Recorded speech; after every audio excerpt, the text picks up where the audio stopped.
তো আকাশের অবস্থা কি আজকেও? জাস্ট 2 মিনিট আমি শুধু ভাতটা করে আনতে গেছি, গিয়ে তখন পুরো রোদ, জামা কাপড় রোদে শুকাচ্ছি নাইটি আমার, দেখলাম ওই কোনায় মেঘ ধরিয়েছে। ভাতটা নিয়ে ফেরত আস্তে আস্তে দেখি অন্ধকার হয়ে গেল, রোদও নেই আর দেখো পুরো কালো। দেখো, চলো তোমরা একটু ভালো করে দেখে নাও কেমন লাগে।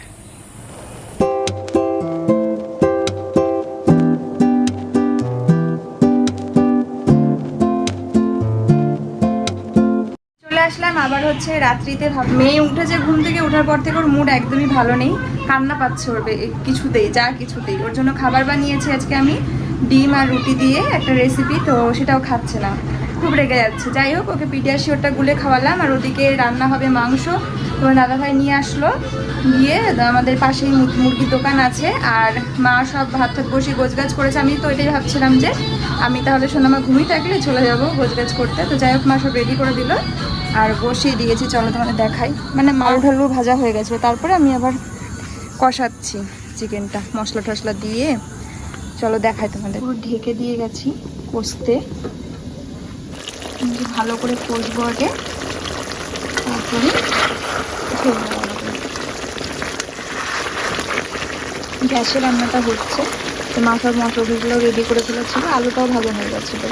তারপরে এই যে এখন চিকেন মশলা ভাজা, আলুটাও দিয়ে দিয়েছি, যেহেতু গ্যাসে রান্না হচ্ছে তো সেই কারণে ভাবলাম যে উনুনের মতন অত বেশি আঁচ তো পায় না, আলুটা একটু আগে থাকতে দিই, ভালো মতো গলবে, আলুটাও সেদ্ধ হয়ে যাবে, তাহলে কষাতে মানে 60% 50% সেদ্ধ হয়ে যাবে, আর ঝোলও বাচ্চা সেদ্ধ হবে। উনুনে যেহেতু ভাত হয়েছিল, তাই মা কিন্তু উনুনেই গরম জলটাও দিয়ে দিয়েছিল, মানে গরম জল বসিয়ে রেখেছিল, গরম হয়ে গেছিলো জল, তো সেই গরম জলটাই দিয়ে দিলাম। যে কোনো রান্নায় গরম জল দিলে রান্নার স্বাদও বাড়ে, তার পাশাপাশি কিন্তু তাড়াতাড়িও হয়। তো মানে গরম হওয়ার ওই টাইমটুকু কিন্তু তাড়াতাড়ি গরম হয়ে যায়। যাই হোক, দিয়ে দিলাম।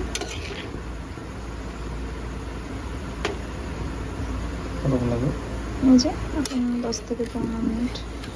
সব কিছু গোছানো থাকলে আর রান্না করতে কতক্ষণ বলো। তো যাই হোক, মা তো সব মশলাও রেডি করে রেখেছিল, আর হচ্ছে সব কিছু একদম রেডি ছিল। তারপরে আমি চিকেনটা কষিয়ে ঝোল ঢোল দিলাম আর ফুটছিল, তারপরে মা চিকেনটা নামিয়েছে। আর তোমার দাদাভাই এদিকে আমাকে বলে রেখেছে, পাপড়ি যখন কড়াইতে একদম ফুটন্ত অবস্থায় আমাকে ভাত বেড়ে এনে ওইভাবেই থালার মধ্যে কড়াই থেকে নামানোর আগে আমাকে চিকেন দিয়ে দিবা, একদম গরম গরম খাওয়া দাওয়া করব। তো সেই মতনই ওকে আর কি তাড়াতাড়ি নামানোর সঙ্গে সঙ্গেই গরম গরম ভাত তরকারি দিয়ে মেয়েকে খাওয়ালাম। ও চিকেনের মানে গলার পিসটা খেতে খুব পছন্দ করে, সেই দিয়ে আলু দিয়ে ভাত মেখে খাই। মেয়ের খাওয়ানো কমপ্লিট হওয়ার কিছুক্ষণ পরে আমিও খাওয়া দাওয়া করে নিলাম, দেখতেই পেলে। আর এই যে দেখতে পাচ্ছ রাত হয়ে গেছে, কিন্তু এই যে বিছানার চাদর টাদর তুলিনি, তার কারণে এগুলো যখন আমি বারান্দায় মেলবো আর নড়াচড়া করা যাবে না, পুরো জাম হয়ে যাবে। তাই ভাবলাম একবারে শোয়ার আগে এগুলো আমি তুলে নেব, আর সন্ধ্যার আগে মেয়ের জামা কাপড়গুলো তুলে নিয়েছিলাম। তো এখন বিছানার চাদর আর যে সমস্ত জামা কাপড় ধুয়ে দিয়েছিলাম সেগুলো শুকায়নি, বাইরে হাওয়া ছিল, তো তাই ভাবলাম যে একটু টেনে যাবে, তো ছড়িয়ে দিলাম। এবারে জলটাও ভরে নিচ্ছি এখন।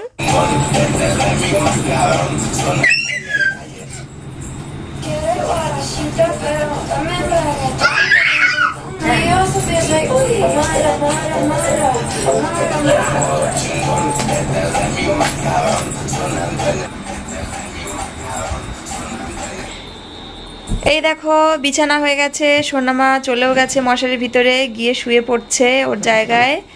আমার মাম্মা এখন ঘুমাবে, ঘুমের আগে অবশ্যই একটু তেলু তেলু হবে বাবা মার সঙ্গে। আর ঘরটাও ক্লিন, খাওয়া দাওয়া হয়ে গেছে সময় মতো। আর এখন আমরা ঘুমিয়ে পড়বো। আচ্ছা, আমার ভিডিওর কমেন্ট সেকশন গত দুটো ভিডিওতেই অফ হয়ে গেছে, তার কারণ সম্ভবত সোনামা, কারণ ওর কিছু মানে ভিডিও যখন আর কি ওর শরীর দেখা যাচ্ছে না, বাট তারও কিছুটা মানে গলা অবধি কিছুটা পার্টস দেখা যাচ্ছে, তার জন্যই মনে হয় এই সমস্যাটা হয়েছে। তো সেটা আমি আর কিছু করিনি, কারণ অন করা গেলেও, অন করে দিলেও সেটা পরে আবারও অফ হয়ে যেতে পারে বা সমস্যা হতে পারে।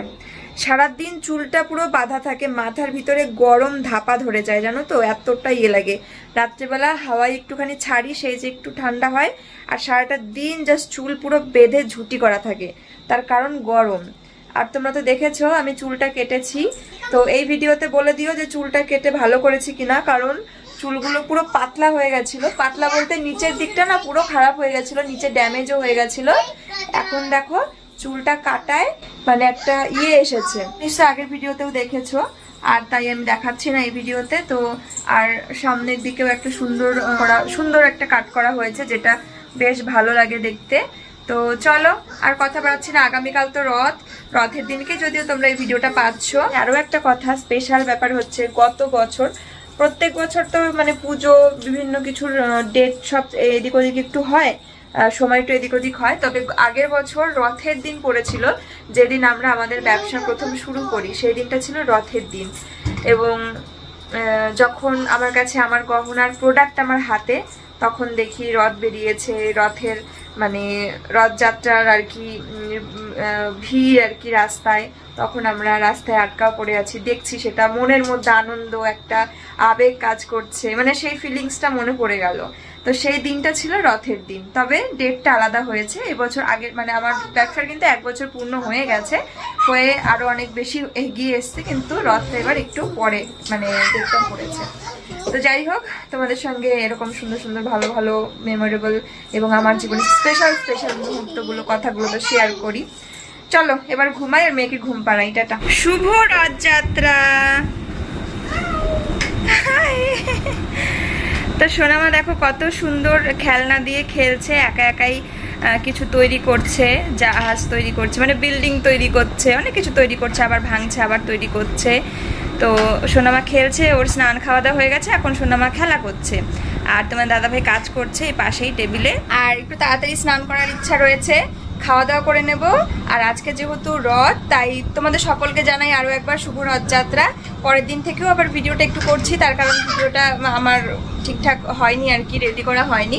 তো চটপট করে একটু স্নান করব, স্নান করে একটু আজকে ভাবছি নাইটি না হয় বা কুর্তি বা একটা সুতির ছাপা শাড়ি, যাই হোক একটা ভালো কিছু পোশাক পরবো, কারণ প্রতিদিন একই রকম বাড়িতে থাকা মানে একই রকম পোশাক, একই রকমের জীবন। তো একটু বাড়িতেই থাকবো, কিন্তু নিজেকে একটু সাজিয়ে গুছিয়ে রাখবো।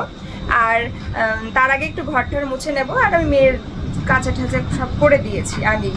আর এখন খাওয়া দাওয়া সারবো, সকালবেলা আমি ব্রেকফাস্টও করেছি। আর আজকে যেহেতু পুজোর একটা দিন, এবার মেলায় ঘুরতে গেলে বা বাইরে গেলে তো এটা ওটা খাওয়া দাওয়া হবেই কম বেশি, কিন্তু আজকে কিন্তু বাড়িতে নিরামিষই রান্না হয়েছে। চলো তোমাদেরকে দেখাই কী কী মেনু। তো এখানে রয়েছে চাল কুমড়োর ডাল, কাঁকরোল ভাজা, মিষ্টি কুমড়ো ভাজা এবং আলু পটল ভাজা। তো 3 রকমের ভাজার সঙ্গে হচ্ছে ডাল। তো চলো চট করে খেয়ে নিই। তোমাদেরকে জানাই আরও একটা বিশেষ খবর, একটা বিশেষ মানে সুসংবাদ, সেটা হচ্ছে আজ যেহেতু রথযাত্রা, তাই রথযাত্রা উপলক্ষে কিন্তু তোমাদের জন্য চলছে গহনাতে একটা সুন্দর অফার, 10% ডিসকাউন্ট প্রত্যেকটা গহনার উপরে। তো তোমরা ঝটপট করে যার যেটা ইচ্ছা পারচেস করার করতে পারো, কারণ সুন্দর সুন্দর এই অফারগুলো কিন্তু তোমরা এই বিশেষ দিনগুলোতেই পেয়ে থাকো, তাই এই অফারটা একদমই কেউ মিস করো না। তো চলো তোমরা আমাদের গহনার কালেকশনগুলো দেখো এবং তোমাদের যেগুলো পছন্দ হয় তোমরা অর্ডার করতে পারো। আজ রথযাত্রা, আর এই রথের সাথে কিন্তু আমাদের ছোটবেলার অনেক ইমোশন জড়িয়ে রয়েছে। রথ মানেই কিন্তু মনে পড়ে সেই কত রকমের মাটির খেলনা, মাটির তৈরি জিনিস, তার পাশাপাশি গরম গরম পাঁপড় ভাজা, জিলিপি, কত রকম খাবারের দোকান। আর আমার কাছে আরও একটা বড় স্মৃতি, সেটা কি জানো? তোমাদের দাদা ভাইকে আমি অনেক ছোটবেলায় যেদিন প্রথম দেখেছিলাম, সেই দিনটা ছিল রথের মেলা। তো সেখানেই আমি দেখেছিলাম, কারণ তোমরা নিশ্চয়ই জানো কম বেশি অনেকেই যে তোমার দাদা ভাইয়ের কিন্তু একটা রিলেটিভ আমার গ্রামে, মানে আমার বাপের বাড়ির এলাকাতে রয়েছে। তো ওদের সাথেই আমি ওকে দেখেছিলাম, কিন্তু তখন আমরা অনেক ছোট, আর এরকম কোনো ব্যাপারই ছিল না, কাউকে পছন্দ করা অপছন্দ করা, হ্যাঁ রিলেশনশিপ এইরকম কোনো ব্যাপার ছিল না, কিন্তু সেই দিন আমি ওকে প্রথম দেখেছিলাম। তো এটাই আমার কাছে একটা স্মৃতি, কিন্তু ও আমায় দেখেনি। তো যাই হোক, সোনামাকে দেখতে পাচ্ছ, ওর একদম মানে ম্যাজিক ঝোলা বলতে পারি, তার থেকে কত রকমের খেলনা বেরোচ্ছে। ও পাগল হয়ে গেছে ওই এত খেলনা পেয়ে, ও এত আনন্দিত, ও কোনটা দেখবে, কোনটা খুলবে, কোনটাতে কি আছে ও বুঝে উঠতে পারছে না, যে আমি এটা নিয়ে আগে কিছুক্ষণ দেখে নেব নাকি নেক্সটটা দেখবো। মানে ও পুরো আনন্দে মানে আত্মহারা হয়ে যাচ্ছে, ও এত খেলনা পেয়েছে, ওর পছন্দের খেলনা। দেখো ও রান্নাবান্নার মানে কিচেন সেটগুলো ভীষণ পছন্দ করে, বাটি দিয়ে খুন্তি দিয়ে এটা ওটা রান্না করবে, বাবাকে চা করে দেবে কাপে করে, মানে মাছ রান্না করবে, ডিম রান্না করবে, কত কিছু করবে। তার সঙ্গে ওর বিভিন্ন পছন্দের জিনিস, ওর ওই সাজগোজের যে সেটগুলো, মেকআপ ব্রাশ, চিরুনি, তারপরে কাঁচি, হ্যাঁ এরকম অনেক কিছু। তো ও ওর এই খেলনার ঝুলিতে কি না ছিল, ও আজকে আনন্দে পাগল হয়ে গেছে এত খেলনা পেয়ে।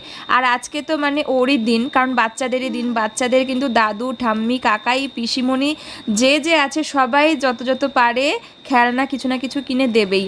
তো সেই রকমই সকালবেলায় ভাইও কাজে যাওয়ার আগে সোনামার জন্য টাকা দিয়ে গেছে খেলনা কেনার জন্য।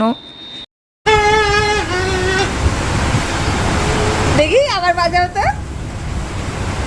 এমন জিনিস পেয়েছে ও পাগল হয়ে গেছে খুশিতে, কোনটা ছেড়ে কোনটা নিয়ে খেলবে মাম্মা। বাঁশিটা তো দারুণ বাজায়। চিরুনি করছে এবার পুতুলের। চুল কই? নেই, এই তো দুটো চুল আছে তো। আরে বাবা, মেয়ে খুশি দেখেছো, কোনটা ছেড়ে কোনটা নিয়ে খেলবে ও ডিসাইড করতে পারছে না।